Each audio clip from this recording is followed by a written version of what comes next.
Malas kalau tu. Saya tegur pun buat bodoh je. Tahulah kita ni siapa.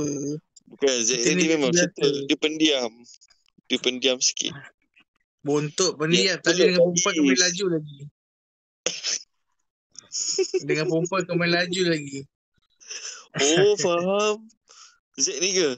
Z ke DJ? Tak Oh, payah. perempuan bukan main laju lagi Oh, faham Z. Oh. Saya Ingat perhati dia je dia tadi.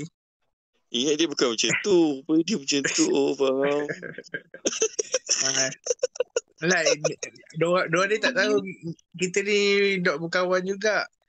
Saya perhati, pantau. Saya diam-diam je. Tapi DJ dengan Z ni baik. Hari tu Lek pernah nak lemas ke depan tu. Lepas mana? Lemas kat depan tu kan ada macam tasik kan. Z ni lah yang buat CPR. Wow, I like that. Pastikan berbuih tau. Dia nak bertaubat. Kalau tak berbuih, maknanya bukan jantan lah tu. Kalau berbuih, itulah jantan. Wow. Betul. Dua-dua ni baik.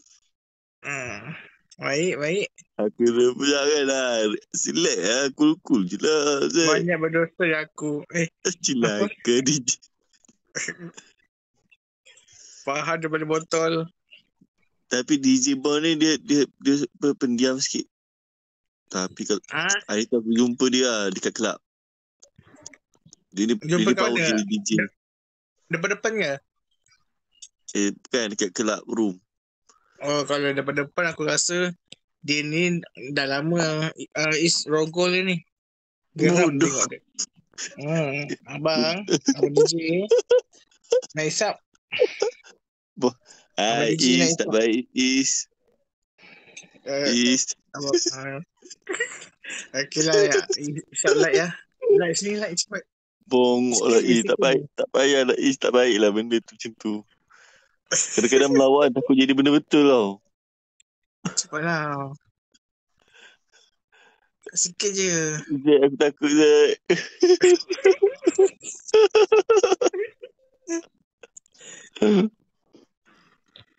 Faham kau lari. Apa ni like? Wajar Zek. Mana tadi dah janji kan? Tadi mana ada. Tak buat apa pun. Peluk-peluk je. Saya tak buat. Terima je lah like. Tak nak aku. Wajar lah Zek ni. Khabar-khabar. Assalamualaikum. Assalamualaikum. Salam Kenapa ramai dengan tarikh gini? Wow, light. Makin handsome lah. Kawan aku ni. Kau makin handsome. Ini tarikh betul. Kau pun handsome juga ni. Tapi aku lagi handsome lah.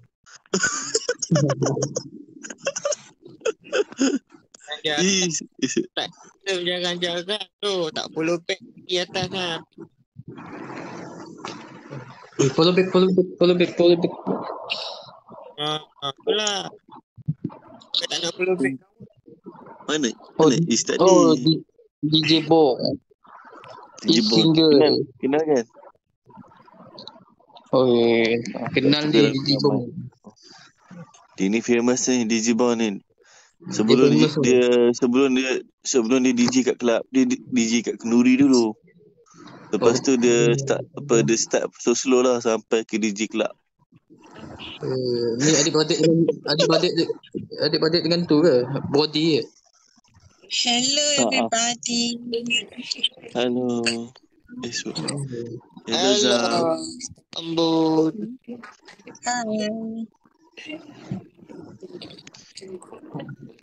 Hai Ambon, Akak Ambon. Akak Zam. Ambon. Long time no see. Ngajak dia awak bodoh lah. Akak makin cantik Akak. Mak aku cakap jangan peluk-peluk. Gosok kepala je. Mak aku lah cakap. Rosak je. Like tak apa. Like boleh. Mak aku lah cakap jangan peluk-peluk. Gosok kepala tak apa. Mak awak siapa mak awak? Awak tahu tak saya buat rambut ni lama? Nak simpul-simpul, nak turunkan dia. Mak Donna nak je bebel. Saya tak ada mak kat dalam ni. Saya nak pungut. Kepala. Alah, siannya dia. Siapa tu? Yang nak pungut Mana tu? Is? Entah lah. Siapa entah. Tak Zat. sedih.